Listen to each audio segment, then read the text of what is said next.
nosso devocional de hoje, Elias e o desafio aos profetas de Baal, o qual vemos a continuação do enredo histórico, no qual, inicialmente, no contexto em que Elias é inserido, aqui ele foge de Acabe e Jezabel, que eram aqueles que matavam os profetas e os perseguia. Foi então se esconder numa caverna, no qual ele era alimentado por corvos, representando a provisão, um lugar onde o Senhor estava trabalhando nele para depois operar através dele.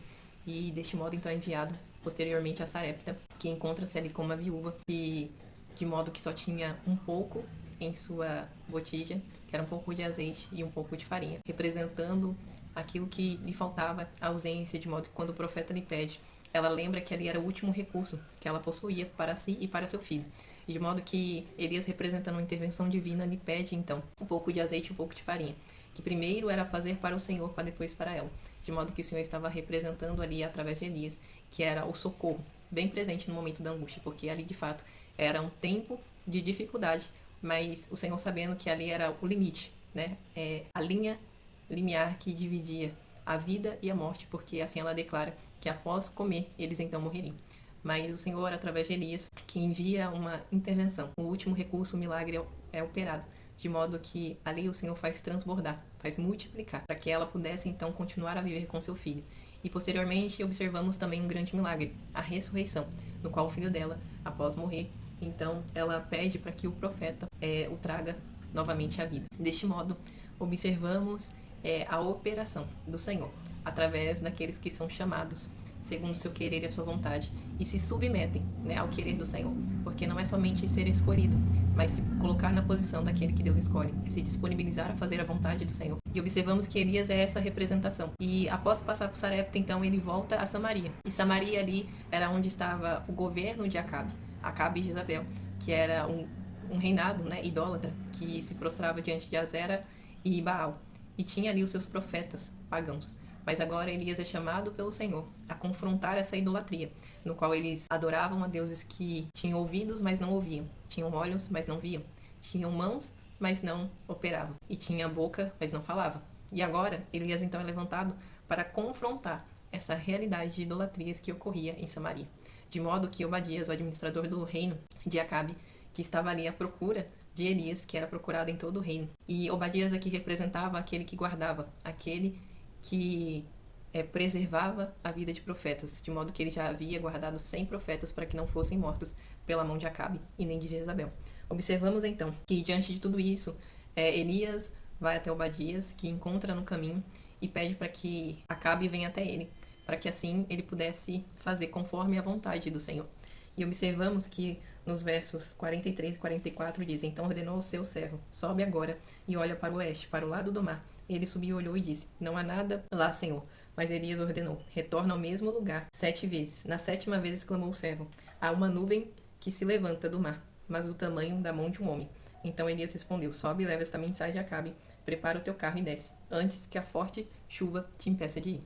Esse contexto retrata o início, onde Elias, através da menção da palavra, da autoridade que havia recebido do Senhor, fala que tão certo como o Senhor vivia, não cairia chuva e nem haveria orvalho.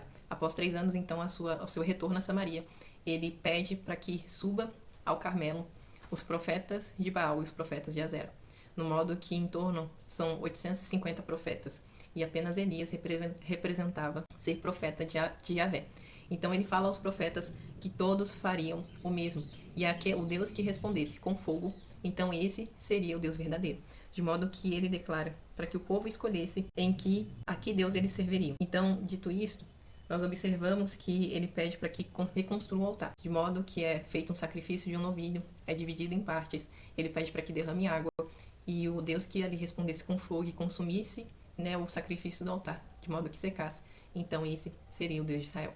Observamos que Elias, ele ri dos profetas, porque eles clamam, choram, gritam, fazem rituais e entregam seus sacrifícios, cortam os punhos e tudo mais, se cortam, derramando sangue, oferecendo sangue diante do sacrifício, e não são respondidos. E diante disso Elias ri, porque era como se ele falasse: diante de tanto tempo vocês têm entregue o coração, vocês têm prostituído o coração de vocês a outros deuses, quanto esses deuses, eles têm ouvidos, mas não ouvem, têm olhos, mas não vê, têm nariz, mas não cheiram, e têm mãos, mas não alcançam. Mas a palavra do Senhor diz que a mão do Senhor não está encolhida para que não possa abençoar. Seus ouvidos não estão agravados para que não possa nos ouvir. E a sua boca não está fechada para que não possa falar. De modo que, até os dias de hoje, o Senhor continua se revelando ao seu povo, mas diante de um coração quebrantado, no qual esse o Senhor não rejeitará. E diante disso, observamos que Elias então entrega o sacrifício, o Senhor responde com fogo. E ali ele reconstrói as 12 tribos de Israel, representando então o tempo da perfeição do Senhor. Que após 7 vezes, então ele volta, né, sobe, e ali ele vê uma nuvem pequena, da mão do tamanho de um homem. De modo que o Senhor nos fala, né, no dia de hoje, que para ele operar não é necessário grandes coisas, mas coisas simples.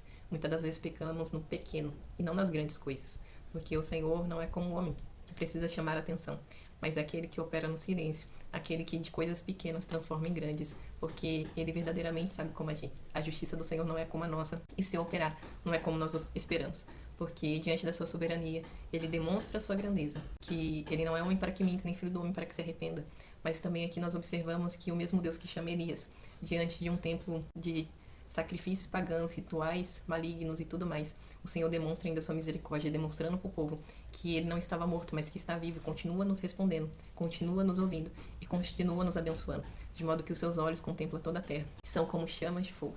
E a sua justiça, ela sim, tem uma balança justa. E observamos que diante disso, Elias reconstrói as 12 tribos de Israel, demonstrando a reconstrução do altar, o templo do Senhor, que era o tempo da perfeição. E o tempo do agir, o tempo da graça, o tempo da misericórdia no qual vivemos.